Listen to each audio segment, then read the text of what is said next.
2020 at 5:09 p.m. I will waive the invocation and the pledge of allegiance due to the fact that we bleed right into our regular meeting. I need a motion, commissioners, for approval of the agenda. Make a motion to approve the agenda set forth for us. Yeah, I got a motion, I got a second by Commissioner Pope. Begin with a roll call vote, beginning with Commissioner Pope. Commissioner Leonard Burst. Vote. Commissioner Barnard. Commissioner Carter. Aye. And the chair votes aye. All right, our first item, Mr. Manager. Okay. Mr. Chairman, I want, if I can, is to turn it over to John Leggett, who is our group health insurance broker with MSI. John, are you able to hear me? I can't hear you, Scott. Okay, if you will you take over the presentation on our group health insurance renewal rate? Will do. Okay. Good day, everybody. John Leggett with MSI Benefits Group. Sorry I can't be there in person. Sorry we can't all be there together in person, but we'll get through this together. I'm gonna just do a brief update, and hopefully you have in front of you the Ware County 2020 Benefits Renewal presentation. I'll start on page 2. There's a lot of words on there, but realistically, I just want to kind of recap what we did last year. Last year, Anthem Blue Cross requested a 13.5% increase. Made some changes within the plan a little bit, went to 4-tier, and ultimately we settled on that overall increase. We changed the dental and vision of MetLife. Those better dental than what we had on the table with Anthem. We changed the life and disability from Greater Georgia Life to One America at lower cost. And then also one thing we'll talk about this evening is working spouse rule with tobacco cessation program. That was voted on and approved last year to begin this year with cost having to be voted on this year, and I'll talk more about that. So on slide 3, kind of like to give you a rundown of where we're at with claims. This is the 2020 renewal claims data, and as you know, you're currently insured through Anthem, Blue Cross, through NCCG, and that's the renewal period for which they look at every year when they determine the renewal for the county is February through January. So these claims are February 2019 through January 2020. Obviously, we're in May, so we do have more recent data, which I put a little note on the bottom there for March, for both February and March of this year. But as you can see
of the members, 13 accounted for 48% of all claims paid over that 12-month period.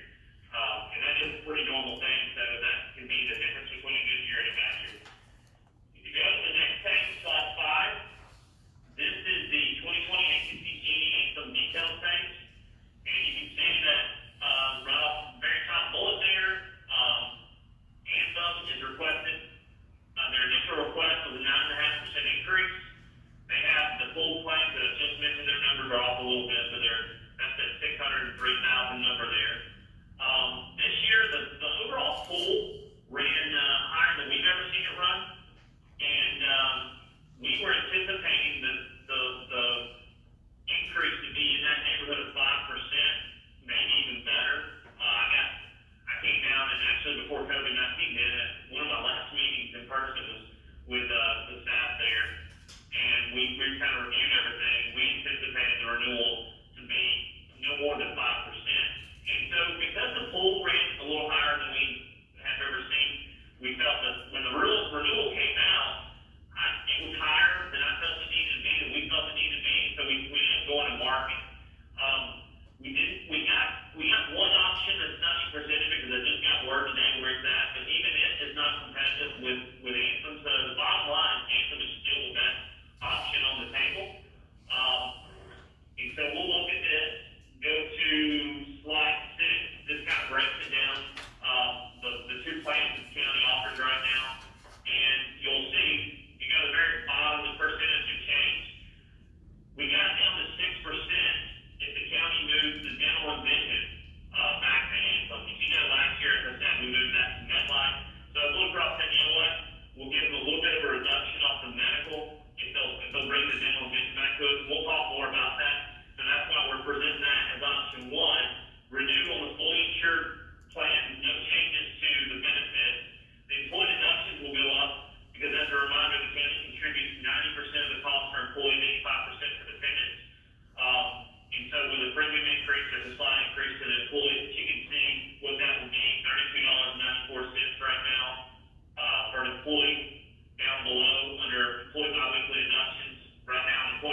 is what we calculate. So if you take those plus the premium you pay for the stop loss coverage, that means that you have if you go self-insured and you're paying claims on all members up to 100,000, once a claim goes above 100,000, that's when the reinsurance, the stop loss insurance, kicks in and would pay all claims above that. And so you're paying a premium for that. That's $163.04. Then there's the aggregate coverage, which basically the wheels fall off. We had the worst year ever, and we have a number that we know is going to be the maximum. And that's what that coverage is for, to protect against a horrible year, which we'll talk more about that. But that's a small premium there, $450 per employee. All that totals roughly $230 per employee per month. And so that annual fixed cost number would come to just over $730,000. So if you go self-insured and not one person had a claim, then you'd be looking at $730,000 for the year. Well, we obviously know that wouldn't fit. So the way we look at a self-insured contract is Anthem, they obviously are your current insurer. They're the plan currently insuring the county. They come up with a number that is the expected claim liability. And this is how they do an Anthem self-insured contract. And so that number is 901.92. And so if you take 901.92 times the 264 employees enrolled, you get $2,857,283. That 901 is 80% of that maximum claim liability. And I'll talk a little bit more about that. But if you take the $730,000, we know that's going to be the premium that the county's going to pay for Anthem to administrate the plan. They're still going to pay the providers. They're going to provide the network. They're going to have the reinsurance built into that contract, and they're going to, mail the ID cards to the members. As far as the member standpoint is concerned, they wouldn't, your employees and their dependents wouldn't know the difference. They're still insured by Anthem. It's just the funding arrangement would change. So if you take those two numbers in yellow, annual fixed cost, expected annual medical RX and claims liability of $2.8 million, you subtract out the employee's annual spend right now, which this option does not project increasing the employee's contributions. It would leave those as is. The county's expected net spend for July 1st, 2020 through June 30th of 2021 would be just under $3 billion. So,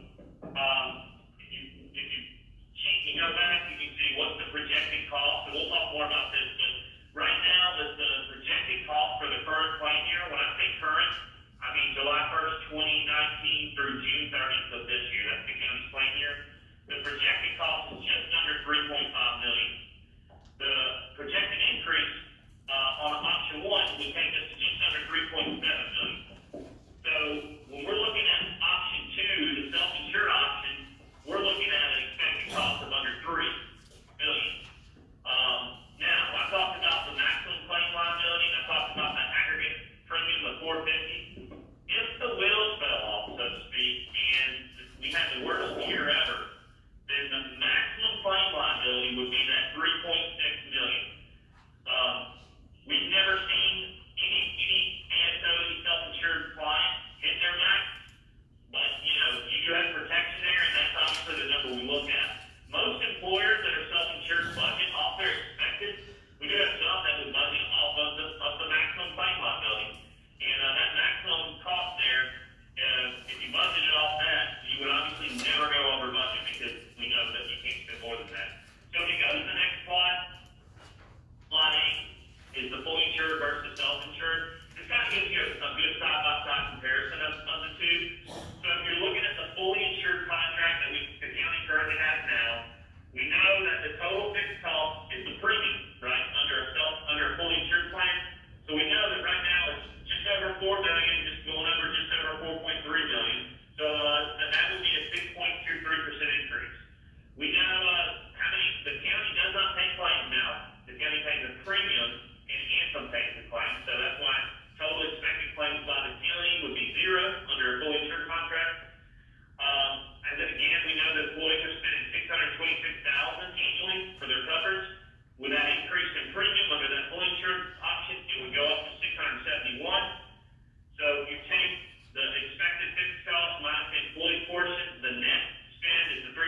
Okay, Commissioners, any of you got any questions? Commissioner Yes, Burke? Mr. Chairman, Yes, sir. yeah, I appreciate the information shared, Mr. Chair, and the full insured versus self-insured, so basically, if I'm not understanding correctly right now, you saying it will benefit the county to go to the self-insured versus being full insured. Correct. In a situation, what we're looking at here, I had another county that's about the Ware County side where MSI has as a client, and we did the same thing, and it did not make sense for them. But this is I don't want to say you can't lose situation, but for the next plan year, it's basically a can't lose situation because your maximum claim liability is ultimately, if you did run that high, and hit the max, you're still on top of where you're at if you keep your funding fully insured. Yeah, so if the county were to run as expected, it would be a huge benefit to the county. Okay, and I understand that, when you put it, when you're self-insured, and we basically allow for all claims up to 100,000. Correct. Okay, and at that point, then that's when the aftermath gets kicked in. I think that's right?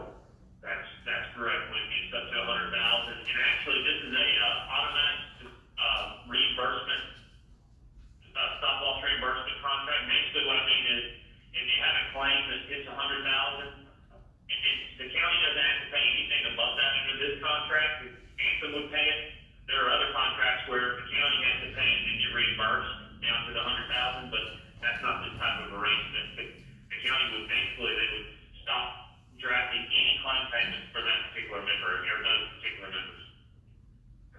And also, who I understood, you said that, okay, if you had a great, a maximum claim year where we went up to the max, then this amount that you had down here about the budget difference, that's where Anthem was really received their, for the reduction, I guess, in the, claims, this would be you all, I guess, profit from this policy, right?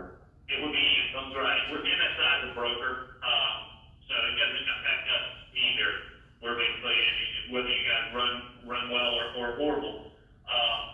But yeah, here's the way I look at it. I told Teresa this, is if the carrier wants you to stay fully insured, that ought to tell you something. Mm-hmm. Yeah. Yeah, we prefer the county stay fully insured. Oh, yeah. So if we had a great year, then how would that affect the stand? Would that reduce our employees' premium, or would we reduce our overall cost for the county? Well, the way we talked about it, Scott not allowed to chime in here, but what we talked about is there's a lag in premium, in claim payments. Basically, if the county makes the move to self-insure July 1st, then when the claims paying for the month of July and August will be very low because of the lag time. You go to the doctor July 5th, and he runs tests and submits that. Those payments, first off, it won't be submitted right off the bat, and then when it's actually paid, it may be 30 to 60 days. So you would see very low paid claims for the first couple of months.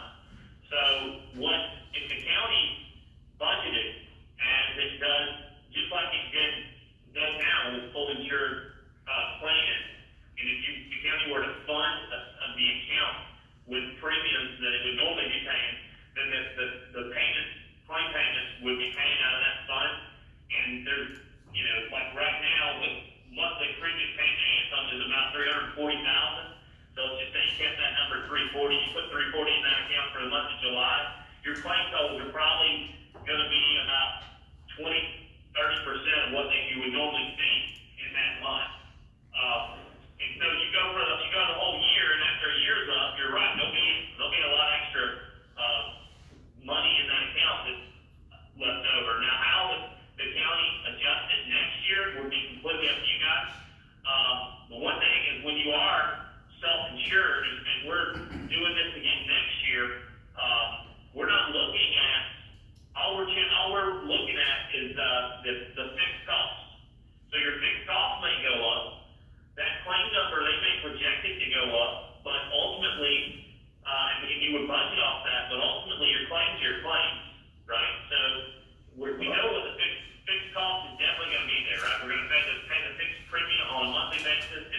gonna fluctuate, but how the county handles it would be how you guys set it up and do the accounting side there. Scott, do you wanna chime in? Yeah, what I was thinking is from the standpoint of if we, as we budget this, we make those payments each and every month, and from the standpoint of what the claim number will be, as far as the amount, it's not really a guess, but it's, if you base it on history, we could plan for that and then carry that money forward as we move forward.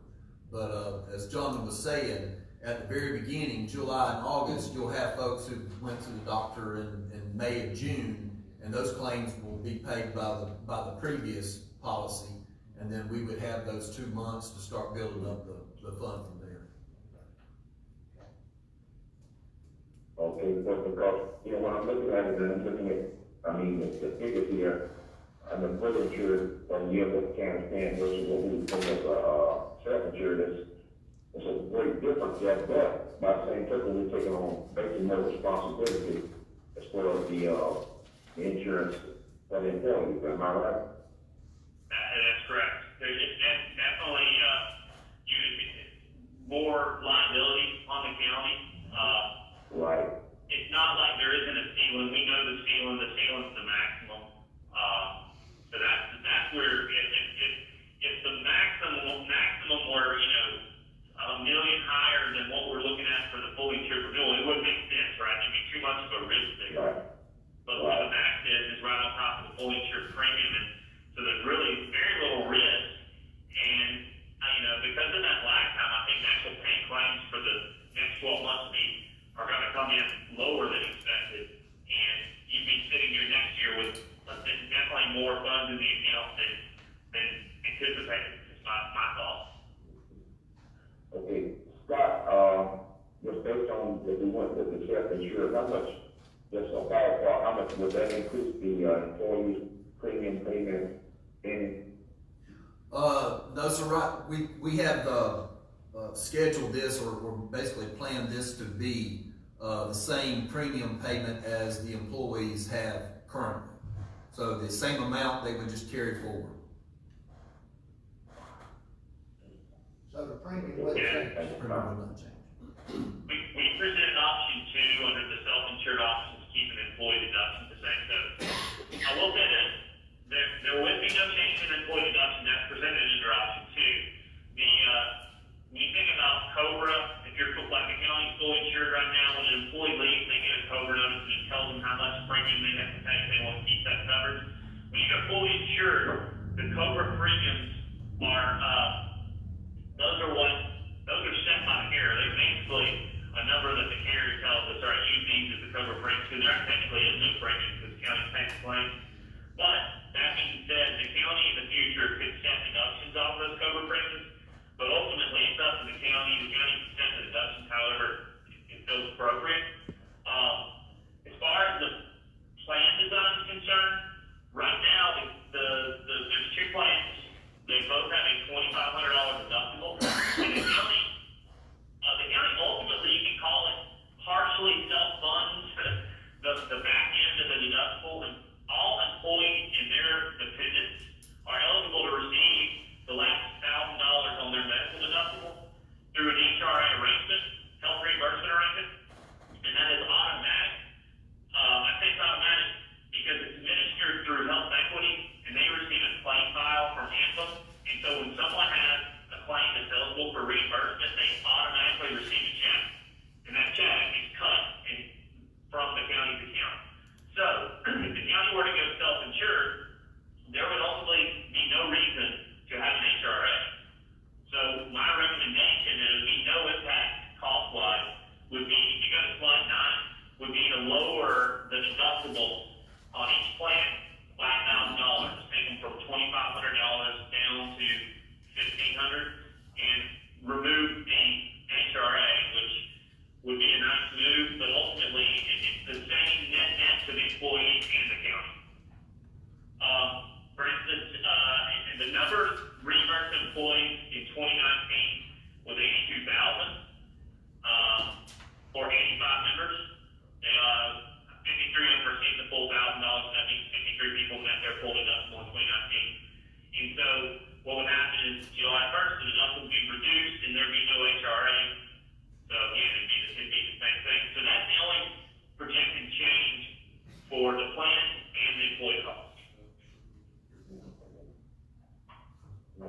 And right now, based on the figures I'm looking at, the county, must save, like $500,000 that they had the maximum claims and, you know, paid out premiums and all versus self-insured versus the full insured. It'd be about like $500,000.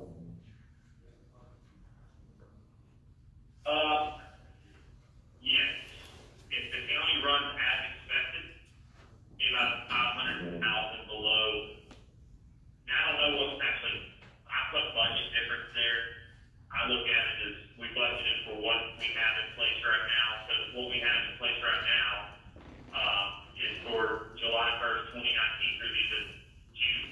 And so the projected spend, the total spend for the county, if we're looking at option 2, would be projected to be $500,000 below that if the county runs as expected. Okay. All right, thank you, Mr. Chair. Okay, any more questions, Commissioners? Okay, Commissioner Pope's got a question. Scott, based on projected income, what's your recommendation on these two plans? Based on what I, along with the staff, talked about, we're thinking that with the situation financially that we're gonna be in, and with the possibility of SPLOS being out there in November, you know, that does not pass, then every single general fund dollar is gonna really matter. And so we're always looking for ways of trying to figure out where these pots of monies can be so that we can compile that from that standpoint. But that you are taking a risk by doing that. And that's the only thing that kind of unnerves me, to be quite frank with you. You know, keeping where we are right now with the history we just had in this year with the some of the claims possibly going away, then we do stand a chance of trying to save that amount of money. But still, you're still taking a chance. You're still taking a risk. For self-insurance? For self-insured, yes, sir. Yeah. Now, the difference on the other one, but the other one is roughly about a $200,000 increase where we are right now. I think last year we decided not to self-insure. That's correct. Yes, sir. Have conditions changed enough to look at self-insurance? Well, from the standpoint of which claims we think will not be there next Right. year, that's kind of where we are right now. Because, Or but anything can happen. See, that we don't know the Yeah. future. So Could that's find more. correct. You could actually, you know, go from 2 bad claims to 5 or 6 or 7 or 10 or whatever. So, you know, it's all you know, it's like for any other type of insurance you get. You know, you never know. You can save the money and not buy insurance, or get the insurance and see. You know, it's all based on risk. So have you got a recommendation? My recommendation would be to go after the self-insured, to see if that's. Change to self-insurance? Change the self-insured and then reevaluate it at the end of the year. Try- Only because of the financial situation that we possibly could be in. Yeah, exactly. If SPLOS does not pass, then there's gonna be some major budget changes. And these monies here could be a key component. Right, thank you. That's all I've got, Mr. Chairman. Okay, thank you. Any other questions, Commissioners? If I could just run through the last couple of pages. Yes, sir, go ahead. So page 10 was the dental. I will say that there's a mistake on that page. The current benefit plan annual maximum benefit is $1,750. So Anthem matched, and there'd be no change in staying with MetLife in the premiums. If you do move to Anthem, when we recommend doing, if you go, you stay fully insured, the plans match and Anthem match the premium. Slide 10, 11, Anthem's a little bit lower on the fully insured option there, or on their vision plan. But again, we just moved to Met. There's no change in premium. We moved last year. So if the county ultimately moves to go self-funded on the medical, I'd recommend leaving the Met in place for the dental and vision. I think you move to Anthem on the dental and vision if you go fully insured, because you get the additional 3% off. On slide 12 is what we talked about, the working spouse rule and the tobacco cessation program. And then, this was voted on last year and approved to take effect July 1st, 2020. Yep. Basically, any employee that covers a spouse who has comprehensive health insurance coverage available, because they're a place of employment, will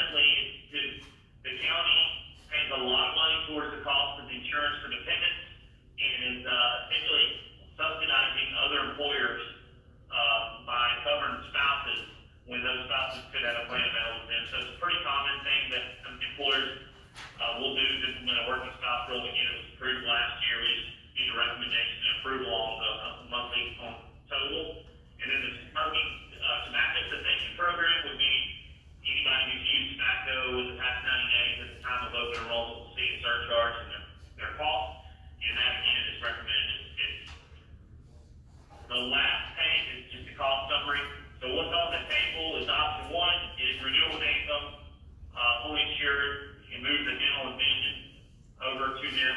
Option two, changing the funding to self-insured with income. No change in, no change in employee cost of benefits. The deductibles will go down, as we talked about, that HRA will go away. So we keep the dental and vision with MetLife, no changes there. And then, again, the, recommended monthly surcharge for both spouse and tobacco is $50. And there's no change in any of the life and disability insurance. That concludes this presentation. One of the things, can I point out, one of the things I failed to mention, but I wanted to say, John, correct me if I'm wrong, worst case scenario under self-insured, if we look at what we would possibly have to pay beyond what we're thinking is roughly about $216,000. Is that correct? 215, 730? That is correct. So, and then if you were to stay fully insured, you're at 209. So it's almost a wash. So it would be worth taking that chance and that risk to see if we're possibly, can save some money in this whole process. If not, worst case scenario, you're going to be paying what you would be if you just stayed fully insured. So. I'll add this also. When we see a bad year, again, we've never seen anybody get the maximum. They wouldn't put a maximum out there that was really reachable, to be honest. But a bad year is going to be 90 to 95% realistically. But a bad year probably be more like 90, to be honest. So even at 90,000, it's a saving. I mean, 9%. Sorry, it's a saving.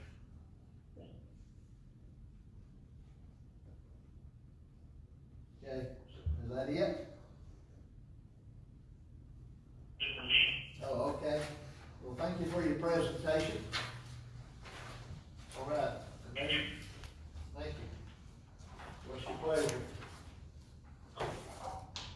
A motion? Yes, sir. Need a motion, that's what. Chairman, I move that we accept option 2 as presented and based on the presentation and the advice of the manager. This would change the funding to self-insured with no change in benefits or employee costs. We would keep the dental and vision with MetLife and no change on that. Okay, And Mr. Moore can fill in the details in the minutes. all right. Anything else you need? Yeah, I second that motion, Mr. Chairman. Oh, okay, got a motion? We got a second there, Commissioner Burris? That's who Yes, it was. sir. Okay. All right, any further questions now? From the rest of the commissioners on this presentation? Hearing none, we give it a roll call vote, beginning with Commissioner Pope. Commissioner Barnard. Commissioner Burris. Aye. Commissioner Carter. Aye. And the chair votes aye.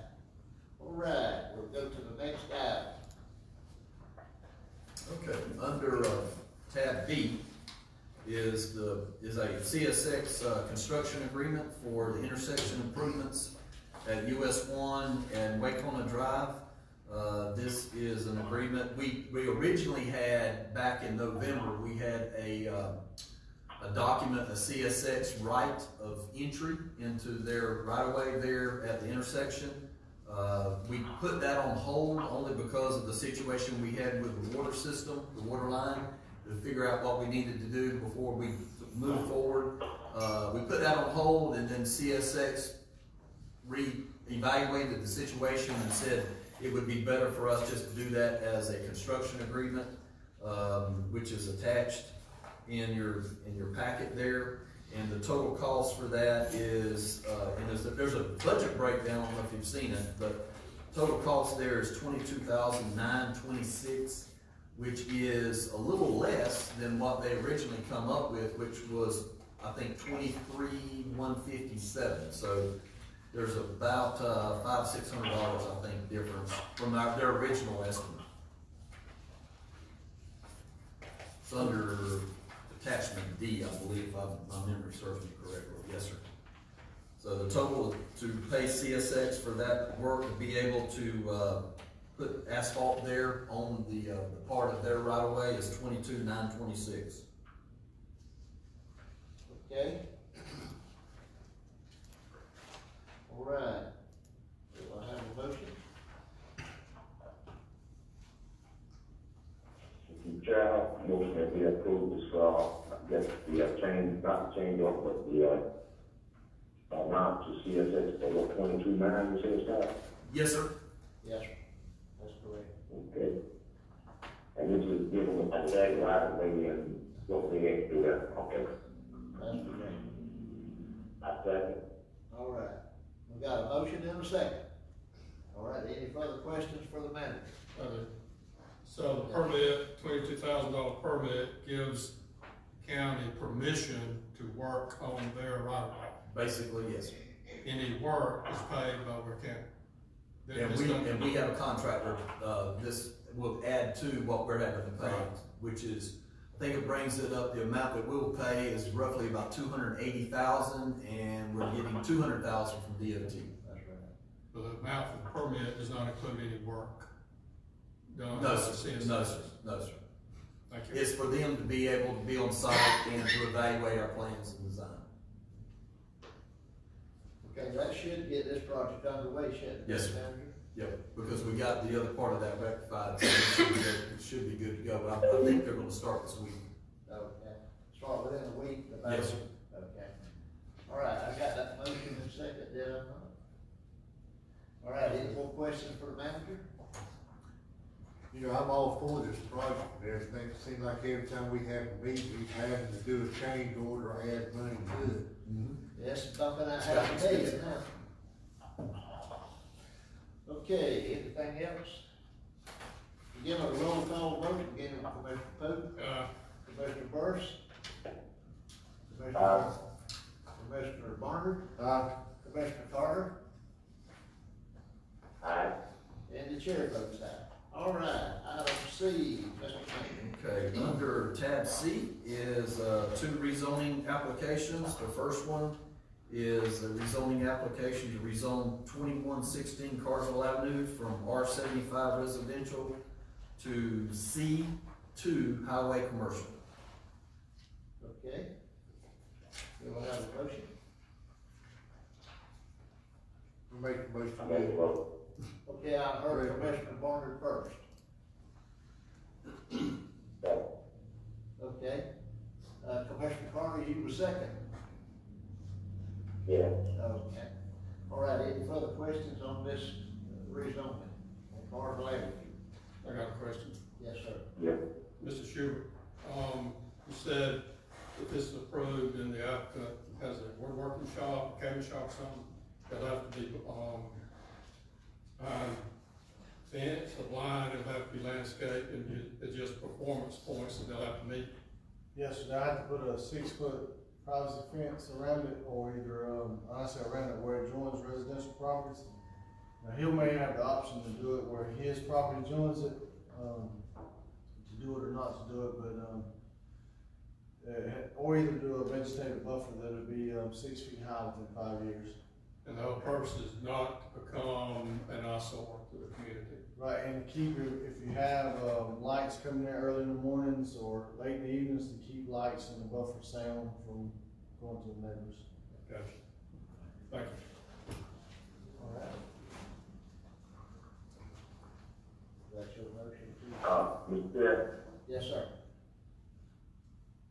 yeah, just again, just for clarification, Mr. Sugar, I guess the planning.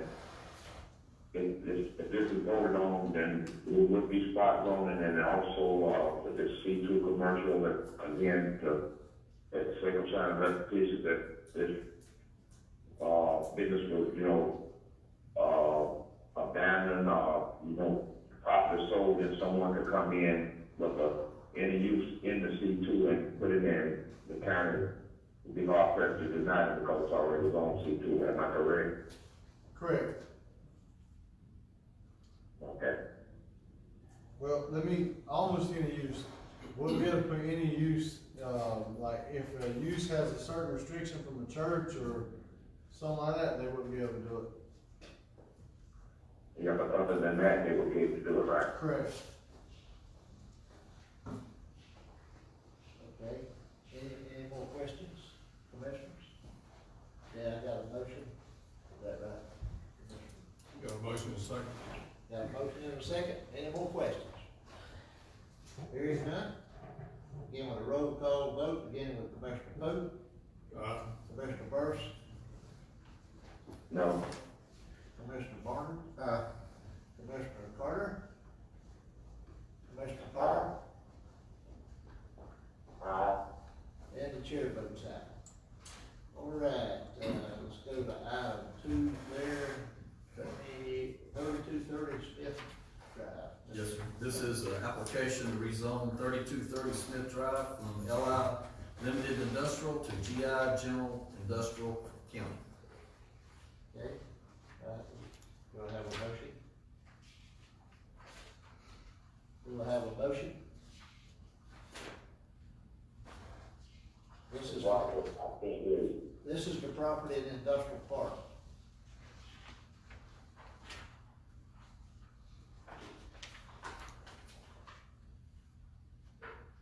And you want a motion for what? To rezone 3230 Smith Drive from LI Limited Industrial to GI General Industrial. Let's get a motion first and then I'll have a comment. Do I have a motion? I have a motion for discussion, Mr. Chairman. All right, go ahead, Commissioner Burns. No, you say you want to get a motion so you can discuss something on it. Yes, sir, go ahead. You'll need a second. Well, we gotta get a motion and then we'll. Again, What's the motion? I can't hear over here. What's the motion? To approve. To what? Do we have a motion to approve 3230 Smith Drive from LI Limited Industrial to GI General Industrial? Do I have a motion? Anybody? I thought Commissioner Burris made that motion. Did you make a motion, sir? no, I misunderstood you. No, I'm not making a motion to rezone that. Okay, do I have a motion? Anybody? Okay, this dies for a lack of a motion, so I guess this item is dead in the trash. Plain and simple. Go back to the drawing board, Brother Lee. Ms. Jana, I will make a statement about this whole situation here. We got plenty of other sites, and also been setting up in the well on areas that this could be put. You know, and maybe with industrial development too, we can do a trade out on a piece of property with the county. I know we got bunches of acres that this could happen on. I'm thinking about on the 4 lane over there. I-20 to the US one. Something I need to look at. Road's got the old fire range, No fire. the old public safety training center. Well, that's right in the middle of, Well, You gotta stay away from residential, I think. yeah, that's in the middle of, Yeah, you don't want a residential No. area. we got land, we got more land over there. We just got to go back to the drawing board for this. Y'all recommend how we do that, we'll be glad to do it. Yes, sir. All right. Now, I'm lacking a motion, so we'll move on to the next item, public comments, anybody, Mr. Manager? Haven't got any notices for anyone to speak. No, sir. Danny Manager? I have only really one thing that I wanted to bring up, and I know that, our recreation director is here, on our programs for the rec department. Jay, do you want to speak to the commission on what your thoughts are with programs and activities we got out there now? I can barely hear, Mr. Chairman. Okay, hold on just a minute. You got to speak really loud. This is our recreation director. Yeah, thank you guys for hearing. I sent a letter last Thursday, I believe, with kind of our recommendation on where we stand right now as far as moving forward with programs out at the recreation department. But I would like to see whether the commission's standing is with everything, as I would like it for it to be a move towards some sort of normalcy. You know, we've been program free since March 16th, I believe, and we have seen some traction in certain areas and other recreation departments. We've been lucky enough to have an ongoing dialogue with, I think, 153 other communities through a GRPA updated spreadsheet that kind of gives us an idea of where everybody else stands. Right now, in our area, it looks like most people are at least standing pat until June, and the general consensus of a lot of them as far as using their baseball and softball fields is that if they haven't canceled their youth season, their local youth season, that once that decision is made, that they will keep those fields clear until school lets back in. That's the same thing that's happening in Valdosta, which they're making that decision this week, and also Glenn County's making that decision this week as well. And there's several others that have already canceled their season, Alma, and several others that are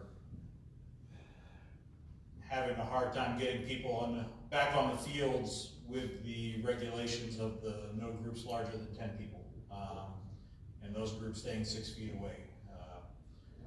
I was reading an article last night where they did have a baseball tournament up in St. Louis. It was the first one that's been documented in the States since the COVID-19 outbreak, and just the stipulations that they had going forward where they're only allowed 3 people in a dugout, and you had to section off certain areas in the field and the grounds in order for them to be able to stay adequately apart is going to be tough enough for us on the local level, never mind a tournament that's coming in and bringing in 700 or 800 people on a weekend. I mean, it'd be great to bring in revenue, Lord knows, you know, we need it since we haven't had anything since March, but as far as a logistics standpoint, it really poses a lot of issues with us, especially if we rely on these organizers to help out. They're not very well staffed on sometimes, depending on who we're working with, and they probably don't have the resources either to be able to help us out. So, you know, we're willing, you know, our recommendation is to kind of keep the fields clean, and possibly push for a fall baseball and softball season, in hopes that that is even manageable as time sees. There's, you know, hopefully fall baseball, and then starting fresh with that and football. We are also looking at the possibility of a scaled down summer camp as more people are getting back into work. The ability for us to take roughly about 60 kids between the 2 locations. That's in the capability of having 9 children per each group, and then 1 designated counselor for each one of those groups. CDC has been, and the health department have given pretty strict guidelines on how to pull that off, and those are resources that we think that we do have. But those other resources and the other guidelines for youth sports right now just aren't ironed out enough for us to feel comfortable moving forward. So I just wanted to see what the will of the commission is, to see how they would like to see things move forward. Right now, we do have the amenities relatively open. The batting cages, 2 of the 3 cages are open with the middle one closed. Our playgrounds are open, with those being regularly cleaned. Our walking tracks open, so people are able to take advantage of passive recreation and get out and about. But as far as the organized stuff, there's still some pretty significant hurdles that comes with this. So. Well, I'm gonna say this, you the regular director, and you decide what can be done safely out there, and if it ain't now, then it ain't now.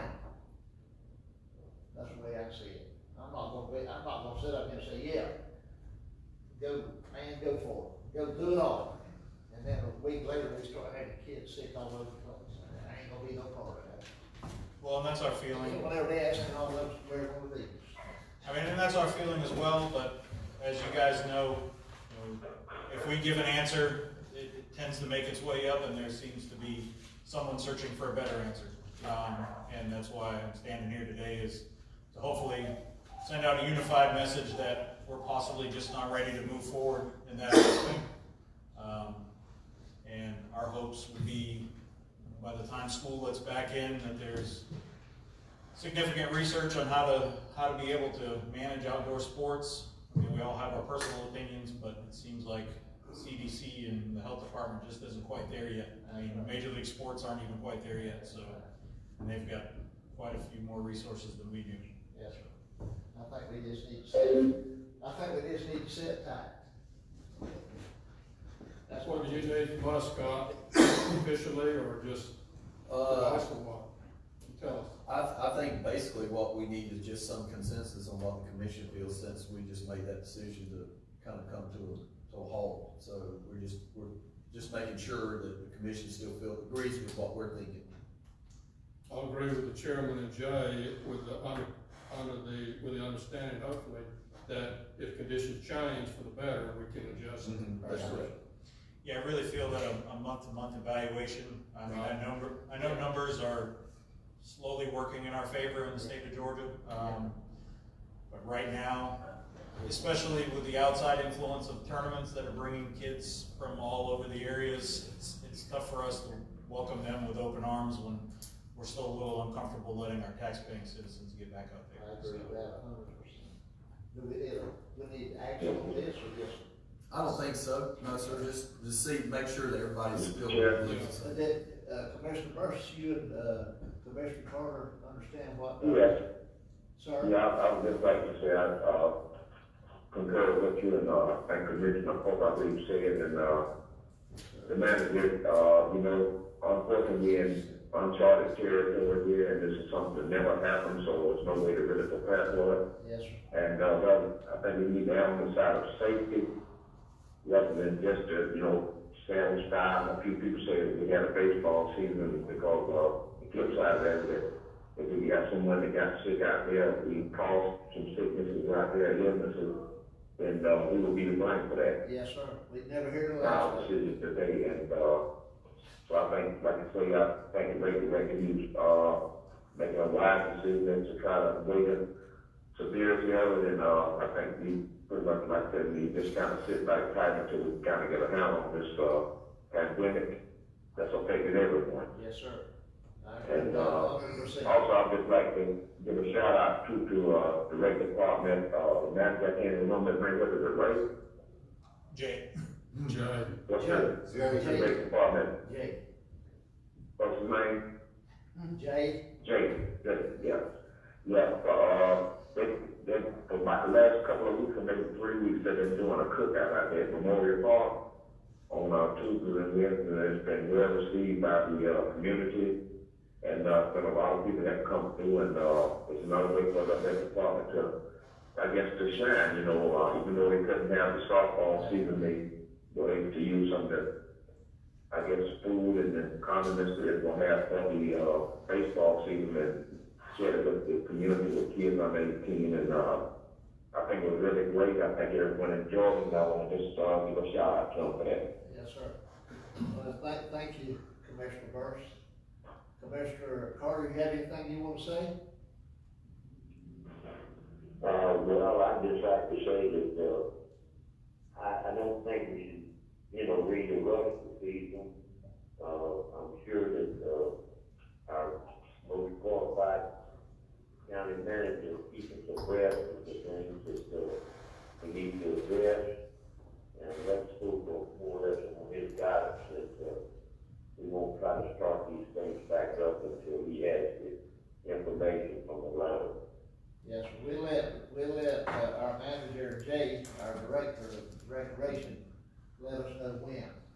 That's what we'll do. Yeah, and I want to thank Commissioner Burris for coming out and volunteering his time for those lunch giveaways.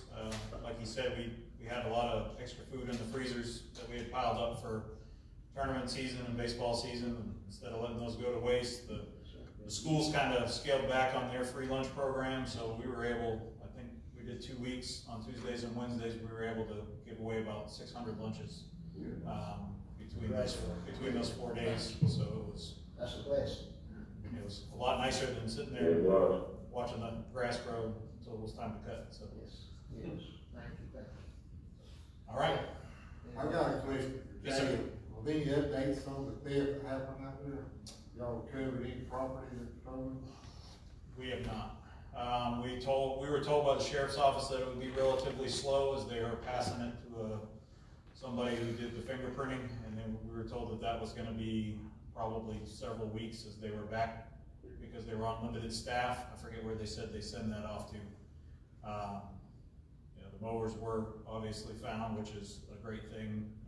The other pieces, which I think totaled up to about 6,000, was the amount that was for the other items that were stolen. But we've since replenished some of them in order for them to be able to do the day-to-day stuff. Some of the bigger items we still haven't replenished, and Do we have any insurance? Do we have any Yes, sir, insurance? we were, I was trying to think what the total amount was that was stolen. We got, we have a $5,000 deductible, so we got $1,000 back from our insurance. And we used that to help replenish what they needed right away to kind of keep going. Yes. So we got all the It was upgrades. somebody. Yep. All the upgrades have been done to the facilities. They were just done, I think, finished last week. yeah, they're coming tomorrow for a tutorial on everything. So Okay, good deal. Yeah, Mr. Chairman, have you ever did any security system installed out there? I know we talked about it, after the last person. Yes, We sir. have. Yes, sir, we did. We had a security system put in. He said, the manager says we have a security system now. Okay. All right, anybody else before I say what I'm gonna say? I wanna personally thank, and I know there's been a lot of work by commissioners, and our manager to get this, red light at connector at 520 at the bypass. Yes, Is sir. that correct? That's correct. Came down through Georgia Department of Transportation. Mr. Barner, too. Yeah, that's what I said, commissioners. Commissioner Barner, he jumped up and down a bunch about it, and, the state finally come through with it. Now, I don't know how much that red light system is gonna cost, I know it's probably up into the hundreds of thousands. But whenever I heard about it, I began to reminisce on some of the accidents I seen right after that road was, I won't call no names, but there was a precious young lady, 16 years old in her senior year, going to Ware County that morning, a little bit foggy. She pulled out in front of a semi and lost her life. And you know, you just don't forget things like that. And this will help eliminate those accidents out there. So that's very much appreciated. Another thing I'd like to mention is, I got a letter, and I'm sure the manager got it too, from the Georgia Association of County Commissioners, which this has been going on for a good many years now, teaching our employees. This goes to our human resource director and all the safety programs and things that we got going on throughout the departments in the county. They reimbursed the county, the tune of $46,579. So that's a blessing too. And, we appreciate our employees being safe on the job. That's where that comes from, and we appreciate that. Thank you. Our resource, Mr. Reeson, for staying on top of it, so to speak. All right, anything else? Mr. Chairman, I think our elections supervisor had Hold on just a something. minute. You said one, We got Mr. Carlos Nelson's got something he wants to talk to us about. He's coming up to the podium now. Thank you, Mr. Chairman, Commissioners. It's hard not to say commissioner. Still, you know, I wanna make motions every now and then, I'm sitting in the audience also. But, I just wanted to come to you to give you a little update on the elections and what the staff is doing to prepare for June 9th. As you know, the state pushed back the presidential primary and then the general primary a little bit further. Now we reached the end of the line. June 9th will be the election. And of course, you know that we're still, our numbers as far as COVID-19 still increasing, and we still having issues, but that's also making it a little tougher on the elections office, because we have, most of our poll workers are senior citizens. We having trouble retaining a lot of our poll workers, because they're a little, nervous about working in the public and things like that. So that's one of the reasons why the state has really been making a push for absentee ballots. I know, across both sides of the aisle, people against and for absentee ballots. But I will say, it's a safe process. But more importantly, we want it to be safe for our poll workers and our citizens.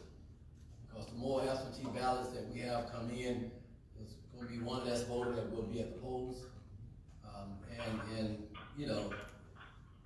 maybe endangering themselves or the general public or our poll workers. But I just wanted to give you a brief recap. We had a little over 4,400 ballots requested, and today we have received just a little over 1,700 ballots.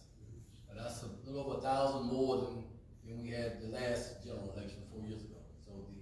So the increased interest is up there, and that's about 40% of the ballots that were requested have come back in. So that's great. Early voting will start on Monday, the 18th, and go until June the 5th. We will have a one-day Saturday vote, which would be May 30th, from 9 to 4. I want to make the public aware that if you decide to vote in person, and you have received an absentee ballot, and you have not voted on it, you can bring that ballot in, and we will vote it out, and you can vote in person. But also, we want to make you aware that that we will adhere to the CDC guidelines at 6 feet and social distancing and the whole 9 yards. So in the polling places and even for the early voting, we're only allowed to have 3 voters in the office at a time, because we have 6 to 7 technicians, poll workers, staff. So with that being said, there will be a line, and that line will have to be outside. Then once we get 3, one comes out, another one goes in. So we want to make people aware of that and be patient with us. So we want people to keep their ballot if they have not voted and they've requested it. Bring it in when they vote, when they come to vote. Mainly because if they decide, well, this line is too long and they've tried a couple times, they can still fill that ballot and send it in, okay? Because the bottom line is we want people to vote. Whether they decide the end of May to say, well, I've tried 2 or 3 times, the line's been kind of long, I don't want to vote. Well, take your ballot, fill it in, bring it in, mail it in. Okay, we want you to vote, we don't want you to get frustrated. Even the day of the election, the polling precincts will only have 3 voters in at a time to account for everybody that we have inside the facility. And we're a little away close. Just to give you an example, most of the precincts around the Atlanta area only allowing 5 in their precincts at a time. So they don't have a line anyway. Now they're going to have a line, a tremendous line. To the Ware County? Yeah, to the Ware County line from North Georgia. So their line is going to be tremendous. But we want to really assure people that it's a safe process. The Secretary of State has a website called My Voters Page that you can go and you can track the progress of your ballot. It'll tell you when it was received in the office, that it was accounted for, it's stored, it's ready to be counted. Even at the end of the election night, it will show that your ballot has been counted. So, so the state has done everything they could to make it as safe and secure as possible. And again, to the bottom line is I would really, really, really encourage people to consider the absentee ballot process, because we don't know where Ware County will be within the next 2 or 3 weeks. And, and the numbers may go in our favor as far as the COVID-19, and who knows, it may end up, getting worse. But we want to make sure that people feel comfortable when they come to the polls, and they're healthy, and they realize their vote is serious, and the vote should count. But we want to make sure that poll workers, we want to make sure that the poll workers and the staff and the citizens are safe during this process. That's the first and foremost that I think we want. That's all I have. Questions? That the designated, presidential preference thing we got, for what party? Yes. What if people didn't feel that, didn't send that back in? If you did not vote in the presidential primary in March, you would get what they call a combination ballot. The system will send you out an absentee ballot, or at the time that you vote, you will get a ballot card that will have the presidential ballot on it, as well as the local primary. Okay. Yes, sir. That answered that question. Okay. Any more questions? Any more questions? T-Bone, get a word. Appreciate it. Yeah. Lieutenant Nelson, I think I understood you say that there were 44 ballots sent out, and you already received, what, 1,700, right? Yes, 4,400 were requested, and we received a little over 1,700. Probably more now because this number was from this morning. But we received over 1,700 ballots back in the office. Okay, and when do they have to have the absentee ballot mailed back in? They need to be back in the office by election night, 7 o'clock. So you have until June 9th to get them in. And if people don't vote, Okay. don't say that. That's right. That's my philosophy. Plain and simple. If you don't vote, don't complain about that. We want everyone to vote. We want That's to right. increase the numbers in Ware County. Thank you, sir. Appreciate it. Thank you, Mr. Nelson. I mean, it's still there. Okay, I'm over here. It's still probably fire chief, so I don't bother with it. Okay, Mr. anything else? All right, I'll entertain a motion to adjourn. So moved. I got a motion. I so moved. Now, I already got a move, I need a second. You'll change yours to second, Commissioner Carter? Yes. Okay, got a motion and a second. All in favor by saying aye? Uh, Aye. Aye.